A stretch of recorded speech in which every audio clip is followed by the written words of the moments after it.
Om Shanti 13 August 2026 प्रातः मुरली बाबा कहउछंती मिठे बच्चे तुमर भाग्य को उज्जवल करिबा पाई बाबा आसीछंती। पवित्र हेले ही भाग्य उज्जवल हेबो। तुमर भाग्य को उज्जवल करिबा पाई बाबा आसीछंती। पवित्र हेले ही भाग्य उज्जवल हेबो। प्रश्न उज्ज्वल भाग्यवान संतान मानकर लक्षण कौन होइथिबो? उज्ज्वल भाग्यवान संतान मानकर लक्षण कौन होइथिबो?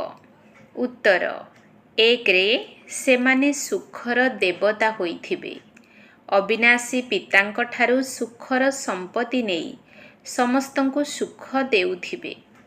केबे भी काहाकु दुख देई पारिबे नाही। सेमाने हेले व्यासंकर संतान सच्चा सच्चा सुख देव। 2 सेमाने 5 विकार को त्याग करी सच्चा सच्चा राजयोगी राज ऋषि बुलाई थांती। 3 रे सेमानकर अवस्था एकरस रही थाए।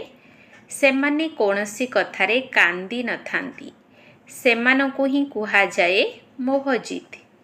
गीत तकदीर जगाकर आई हूँ। ओम शांति। गीतर गोटिए धाड़ी मध्य सुनी मिठा मिठा पिला मानकर लोम टांकुरी उठिबा उचित। एहा तो साधारण गीत हेले मध्य एहार सारमर्म केही जानी नाहंती। बाबा ही आसी प्रत्येक गीत शास्त्रर अर्थ को बुझाउछंती। मधुर संतान माने एकथा मध्य जानिछंती जे कली जुगरे समस्तंकर भाग्य सोई जाइछि। सत्य जुगरे भाग्य जाग्रत होई रही थाए। केवल बाबा ही सोई रहिथिबा भाग्य को जाग्रत करिवार मत दियंती अथवा भाग्य निर्माण करिथांती। से ही बसी पिला मानकर भाग्य जाग्रत करिथांती। जेपरि पिला जन्म हेले भाग्य जाग्रत होई थाए। पिला जन्म हेबा मात्र के जानी जाए जे मो उत्तराधिकारी अटे। ठीक सही परी एहा मध्य असीम भाग्यर कथा अटे। पिला माने जानिछंती कल्प कल्प आमर भाग्य जाग्रत होई पुणी सोई जाउछि। पवित्र हेले भाग्य जाग्रत होई थाए। पवित्र गृहस्थ आश्रम कहा जाई थाए। आश्रम अक्षर पवित्र अटे। पवित्र गृहस्थ आश्रम तार विपरीत हेउछि अपवित्र पतित धर्म। आश्रम कुहाजिब नाही। गृहस्थ धर्म समस्तंकर रहिछि। जीव जंतुंकर मध्य अछि।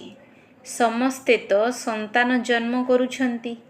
जीव जंतु मानंकु मध्य कुहाजिब गृहस्थ धर्म रे अछंती।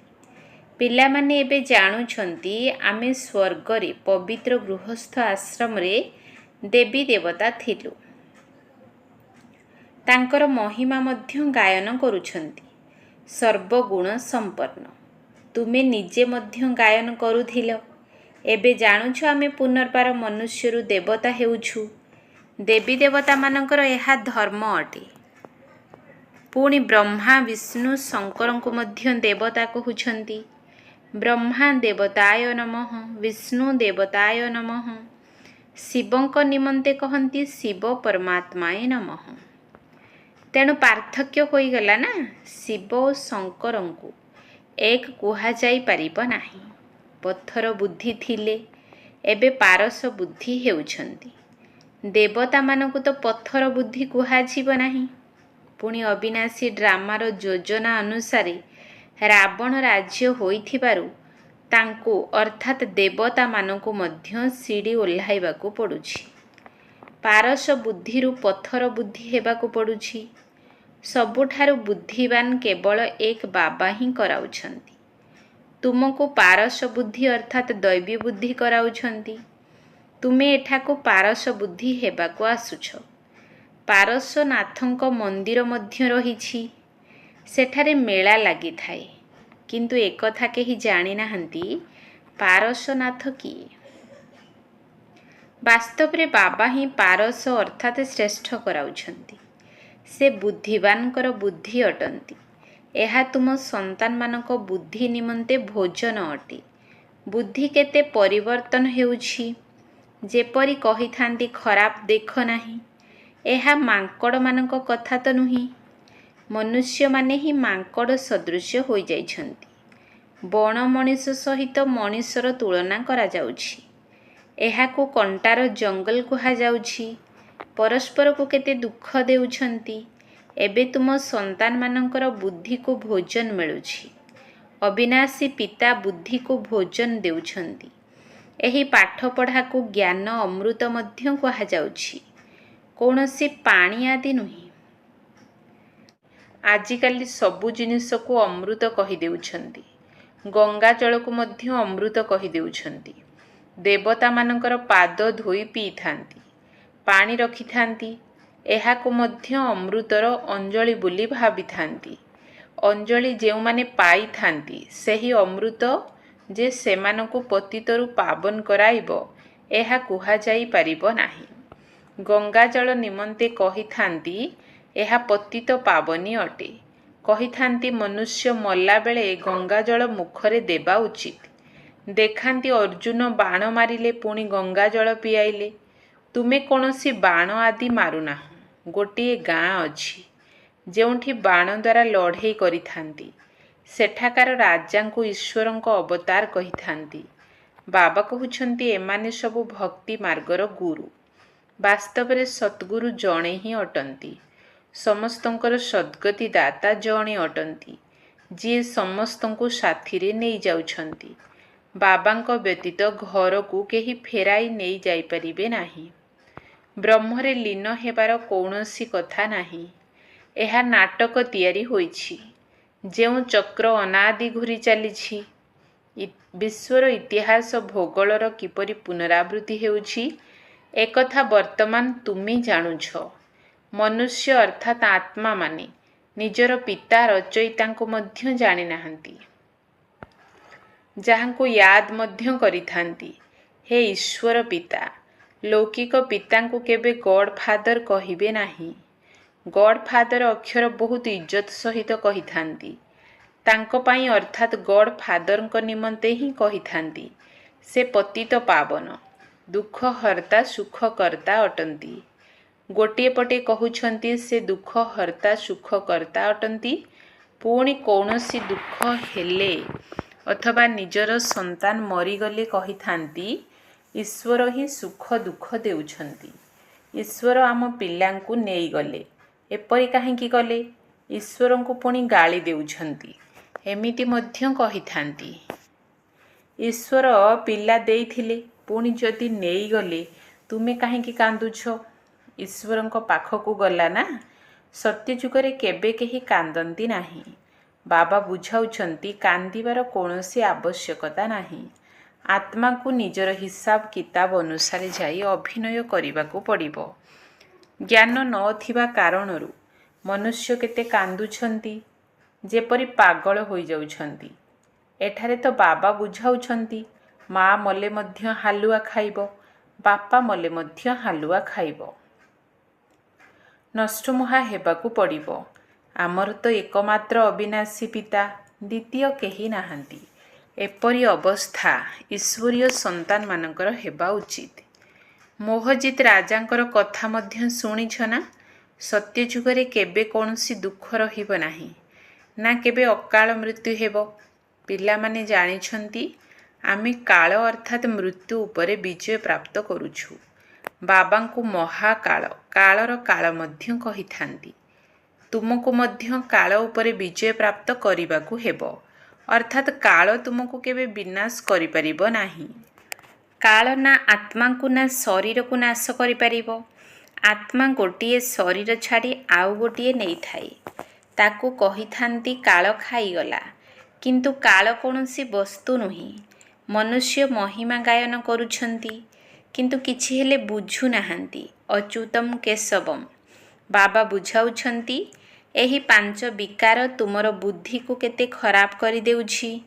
ବର୍ତ୍ତମାନ କେହି ହେଲେ ବାବାଙ୍କୁ ଜାଣିନାହାନ୍ତି। ସେଥିପାଇଁ ଏହାକୁ ଅନାଥର ଦୁନିଆ କୁହାଯାଉଛି। ପରସ୍ପର ମଧ୍ୟରେ କେତେ ଲଢ଼େଇ ଝଗଡ଼ା କରୁଛନ୍ତି। ଏହି ସମଗ୍ର ଦୁନିଆ ବାବାଙ୍କର ଘର ଅଟେ ନା।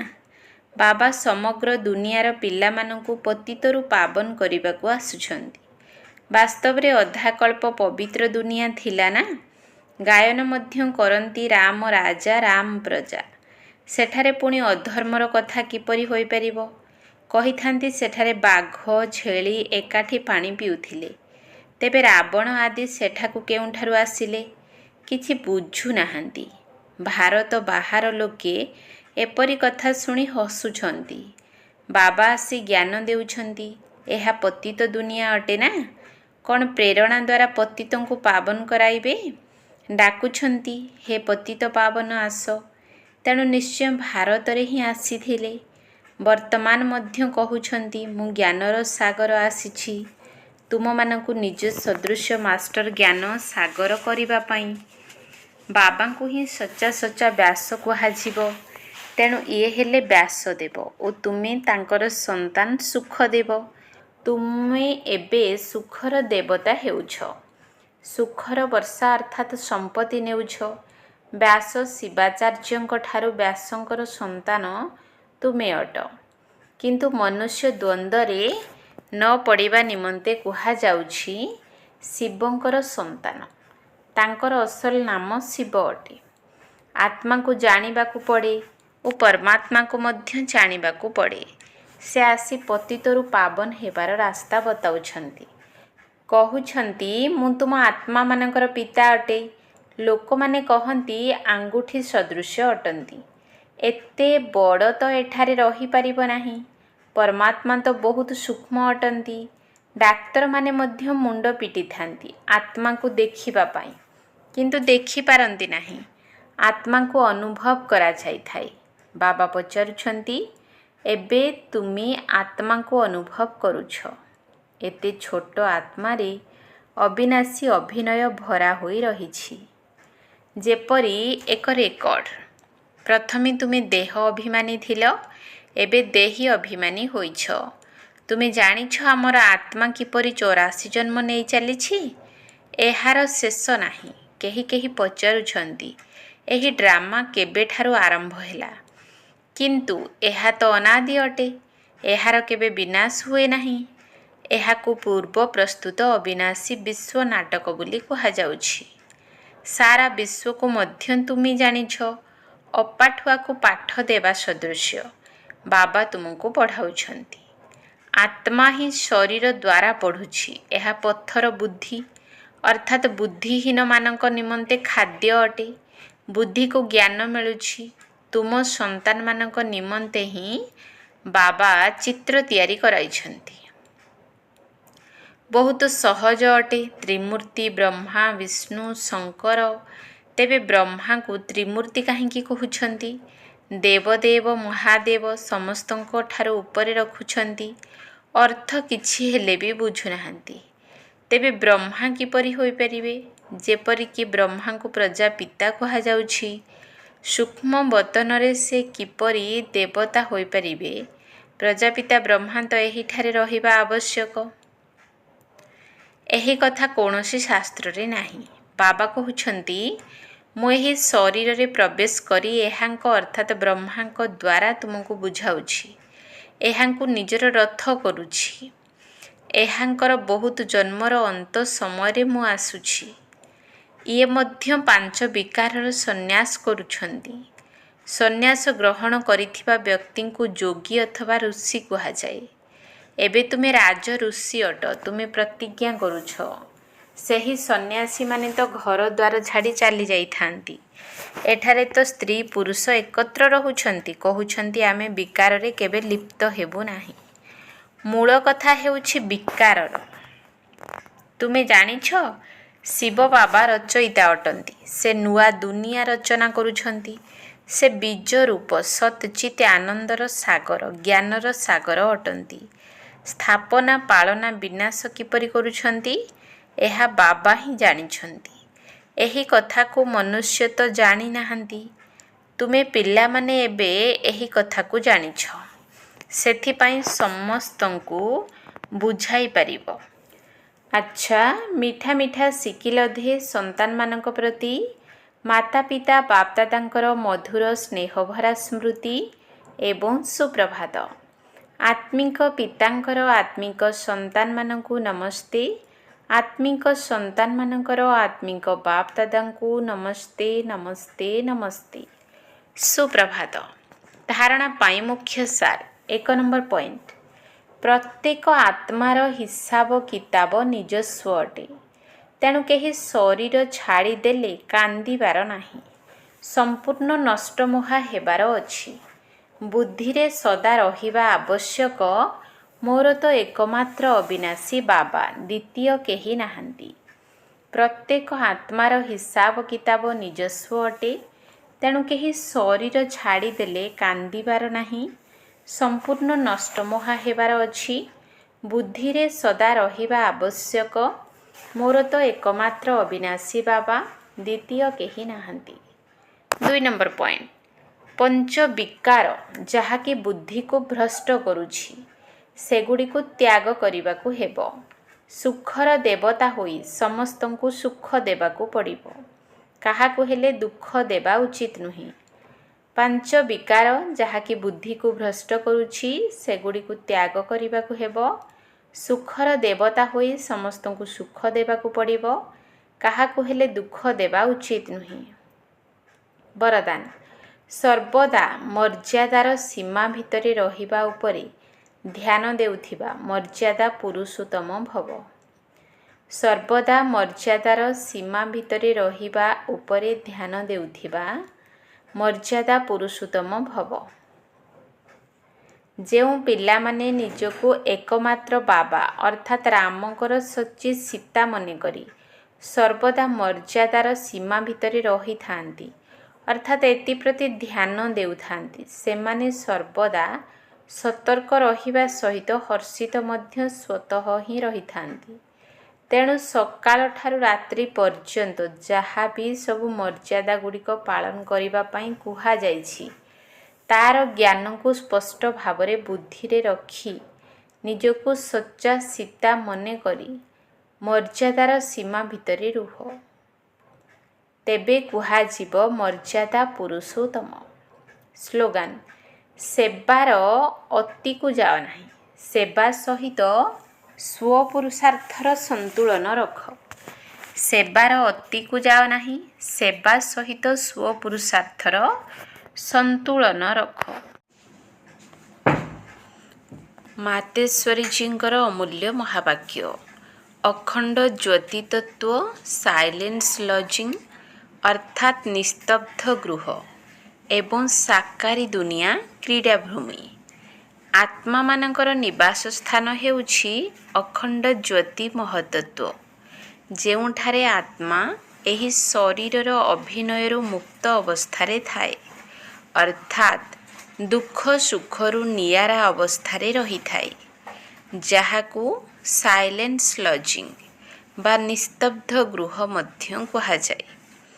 ଏବଂ ଆତ୍ମାମାନଙ୍କର ଶରୀର ସହିତ ଅଭିନୟ କରିବାର ସ୍ଥାନ କ୍ରୀଡ଼ାଭୂମି ଏହି ସାକାର ଦୁନିଆ ଅଟେ। ମୁଖ୍ୟ 2ଟି ଦୁନିଆ ରହିଛି। ଗୋଟିଏ ହେଲା ନିରାକାରୀ ଦୁନିଆ, ଅନ୍ୟଟି ହେଲା ସାକାରୀ ବା ସ୍ଥୂଳ ଦୁନିଆ। ଦୁନିଆରେ ତ କେବଳ କହିଦେଇଥାନ୍ତି କି ପରମାତ୍ମା ରଚୟିତା, ପାଳନକର୍ତ୍ତା, ସଂହାରକର୍ତ୍ତା, ଅନ୍ନଦାତା, ମୃତ୍ୟୁଦାତା, ଜ୍ୱଳନକର୍ତ୍ତା ମଧ୍ୟ ଅଟନ୍ତି। ତେଣୁ ଦୁଃଖ ସୁଖ ଦାତା ମଧ୍ୟ ସେ ହିଁ ଅଟନ୍ତି।